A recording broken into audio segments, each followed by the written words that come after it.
Mumbai police நேற்று வந்து சூப்பரான ஒரு ஒரு செயல் பண்ணியிருக்காங்க. என்னன்னு கேட்டீங்க அப்படின்னா, கிட்டத்தட்ட 94 பேர்த்த அரெஸ்ட் பண்ணியிருக்காங்க.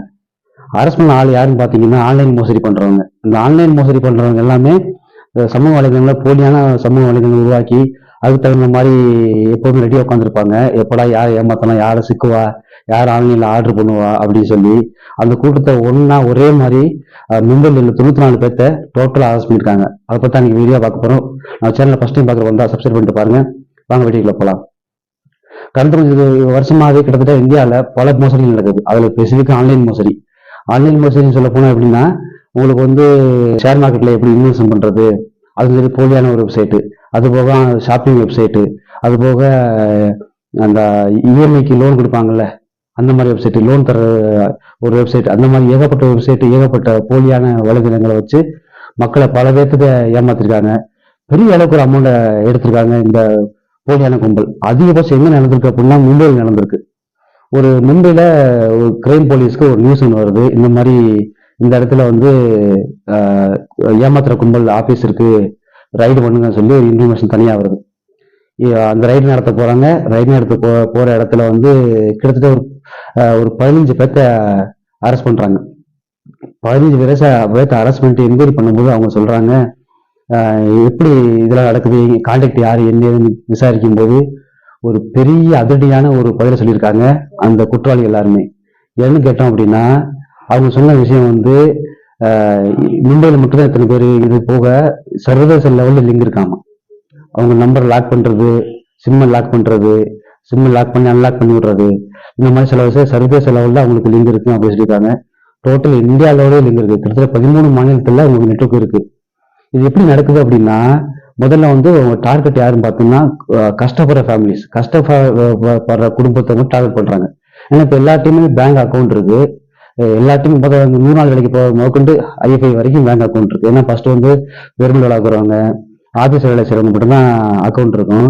ஆனா இப்போ வந்து எல்லார்ட்டையும் ஒரு அக்கௌண்ட் இருக்கு. அதனால அந்த ஏழ்மையா உள்ளவங்க அக்கௌண்ட்டை வந்து உங்களுக்கு காசு கொடுத்து வாங்கிடுறாங்க. ஒரு அக்கௌண்ட்டுக்கு 7000 8,000 ரூபாய். அந்த அக்கௌண்ட் ஏன் வாங்குறாங்க அப்படின்னா, நாளைக்கு போலீஸ் கேஸ் கொடுக்கும்போது பிரச்சனை ஆயிடுச்சு அப்படின்னா டக்குன்னு அவங்க பேர் மாட்டோம், இவங்க பேர் மாட்ட வாய்ப்பு இல்லை. அதனால இவங்க வந்து கிட்டத்தட்ட 7000 8,000 கொடுத்து வாங்கிக்கிறாங்க எல்லா அக்கௌண்ட்டு. அதனால அவங்க டார்கெட் வந்து மிடில் கிளாஸ், புவர் கிளாஸ். இப்போ சும்மா இருக்க அக்கௌண்ட் தான், பிளாக் ஆன அக்கௌண்ட் திருப்பி ரீபோஸ் பண்ணி எடுத்துக்கலாம். அவங்க 8,000 கொடுத்தா யூஸ் பண்ணிக்கலாம். இது கமிஷன் பேஸ். இந்த அக்கௌண்ட்டுக்கு பணம் வருதா, அந்த பணம் வந்துச்சு அப்படின்னா இந்த அக்கௌண்ட்ல வந்து அந்த அக்கௌண்ட்காரங்களுக்கு 1% கமிஷன்.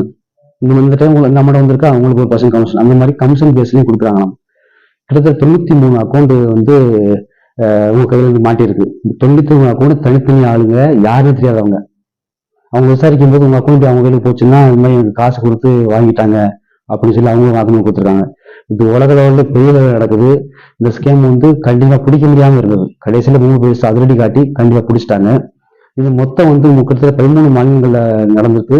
கிட்டத்தட்ட ஏகப்பட்ட கேஸ் ஆயிருக்கு. ஆனா ரொம்ப நாளா அந்த கேஸ் சீக்கிரம் முடியுமா, பிடிக்க முடியுமா அப்படின்னு சொல்லி கண்டினியூவா ஒரு மண்டை பிச்சுட்டு இருந்த ஒரு குழப்பமா இருந்தது. அந்த ஆபீஸை ரைடு பண்ணும்போது பேங்க் அக்கௌண்ட் வந்து கிட்டத்தட்ட அவங்களுக்கு கிடைச்சி 940 பேங்க் அக்கௌண்ட் கிடைச்சிருக்கு. 50 பாஸ்புக் கிடைச்சிருக்கு அந்த ஆபீஸ்ல மட்டும்.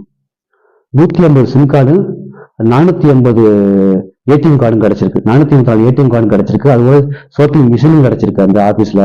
சின்ன ஆபீஸ் தான் அது. அந்த ஆபீஸ்ல இருந்து பக்கத்து லிங்க்ல போய் அந்த ஆபீஸ்ல மட்டும் கைது பண்ண வந்து 12 பேர். இதுல வந்து மும்பைல உள்ள கேஸ் வந்து மும்பைல மட்டும் இந்த பணம் விசாரணை மோசடி கேஸ் 14 பேர் கேஸ் கொடுத்துருக்காங்க. மகாராஷ்டிரால 12 பேருக்கு கேஸ் கொடுத்துருக்காங்க. இந்த மாதிரி ஆன்லைன் மோசடி கேஸ் போலீஸ் ஸ்டேஷன்ல மட்டும் 1.67 கோடி மோசடி. மகாராஷ்டிரால 10.57 கோடி மோசடி நடந்திருக்கு. இந்த 2 இடத்துல மட்டும் அதிகபட்சமா. டோட்டல் இந்தியாவில கிட்டத்தட்ட 60.85 கோடி ரூபாய் மோசடி பண்ணியிருக்காங்க ஆன்லைன் குரூப் மட்டும். மொத்தம் 19 ஸ்டேட்ல புகார் மட்டும் கிட்டத்தட்ட 333 கேஸ் ஸ்டேஷன்ல ஃபைல் ஆயிருக்கு ஆன்லைன் மோசடி கேஸ். முடிஞ்ச அளவுக்கு ஆன்லைன் மோசடி கேஸ் தவிர்த்து போறதுக்கு வந்து தேவையில்லாம ஆன்லைன்ல வர்ற லிங்கையோ அப்ளிகேஷனையோ டவுன்லோட் பண்ணாதீங்க. தேவையில்லாம அதில் அப்லோட் கொடுக்காதீங்க. கொடுத்தீங்க அப்படின்னா நம்ம பேங்க் அமௌண்ட் எப்படி இது ட்ரேஸ் பண்றாங்க, நம்ம மொபைல் எப்படி இது லாக் பண்றாங்க யாருக்கும் தெரியாது. அதனால அதிரடி காட்டி மும்பை போலீஸ் பெரிய லெவலுக்கு ஒரு ப்ராஜெக்ட் பண்ணி பெருசா பிடிச்சிருக்காங்க. அவங்களுக்கு பெரிய வாழ்த்துக்கள்.